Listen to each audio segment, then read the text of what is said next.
3월 서울에서도 있었습니다. 부산에서 발견된 호랑이와 똑같은 인형인데요. 누군가의 장난인 걸까요? 그러던 중 한 통의 전화가 걸려왔습니다. 네, 맞죠. 호랑이를 잘 잃어버렸거든요. 트렁크에 놔두고 어디 놀러 다니다가 사람들한테 미안하긴 한데요. 해프닝으로 그친 호랑이 소동. 하지만 고의로 이런 일을 벌인다면 처벌을 받을 수도 있다니까요. 주의하셔야겠습니다. 네. 너무 짓궂죠. 국내 최초 617억 규모의 한방공익 의료재단을 만든 사람이 있습니다. 그 주인공은 바로 경력 32년의 신준식 한의사. 본업과 방송을 넘나들며 활발히 활동해온 그가 최근 자신이 운영하던 15개 한방병원을 포함 개인 자산 총 617억을 출연해 의료재단을 탄생시켰습니다. 대단하시네요. 개인 병원을 사회에 환원함으로써 공익적인 의료기관으로 거듭난 건데요. 그래서 보다 저렴한 의료 서비스를 제공하는 게 재단의 핵심 사업이라고 합니다. 실질적으로 어려워서 진료를 제대로 받고 싶어도 못하는 분들한테 무상의료도 할 수가 있게끔 되고 취약 지역에 의료 봉사를 많이 확대해 나갈 것입니다. 한의학의 과학화를 위해 연구 사업에도 박차를 가할 예정이라는데요. 해외에서 한의학의 높은 인기를 실감하고 온 신준식 한의사. 그에겐 또 하나의 꿈이 있습니다. 양방의 장점도 가르쳐주고 한방의 장점도 가르쳐줘서 환자들한테 도움을 주고 이익이 될 수 있게끔 하는 그런 대학을 세워서 후배들을 육성하는 게 그게 꿈이죠. 국내 최초의 한방의료재단, 그 앞날을 응원합니다. 네.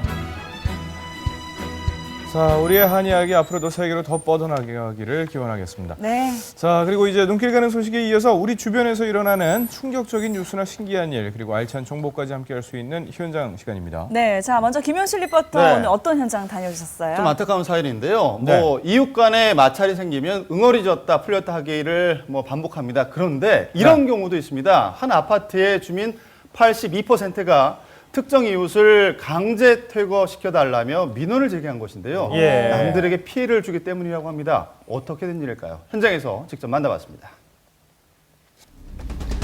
부산의 한 아파트. 새벽이면 그녀의 배회가 시작된다고 했습니다.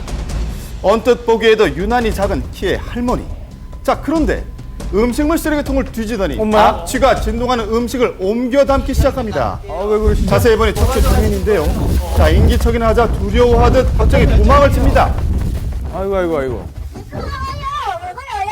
내 거가 가는데. 이게 뭐예요? 내 거! 근데 이거 드시면 안 돼. 음료수 마시는 거. 숨좀 쉬야지. 왜 그래? 따라다녀. 이거 드시면 안 되는 거잖아요. 내 거지, 왜 그래? 예. 20년째 영구 임대 아파트에 살고 있는 미순 할머니. 최근 이웃들의 불만은 더욱 높아졌습니다. 눈 깜짝하시네가고 택배 물건 저런 사람들 고춧가루도 셰비가 가져가 뿌리고 여기다 반찬 넣어놨더만 양념 그 게장하고 콩이 깻잎 다 퍼갔어요. 아이고. 얼마 전엔 절도 신고가 접수되기도 했는데요. 근처 상가의 CCTV에 할머니가 물건을 훔치는 모습이 포착된 것입니다.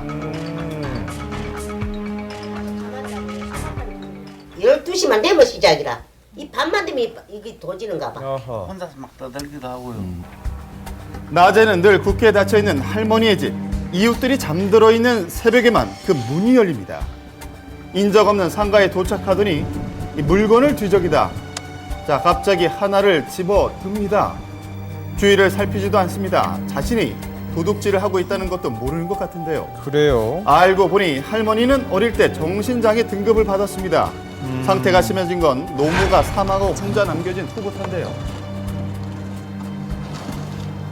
이분이 가족이 없는 정신지체 1급이니까요. 공동체 생활로 할 수 없는 사람으로 우리는 여기고 있습니다. 지금.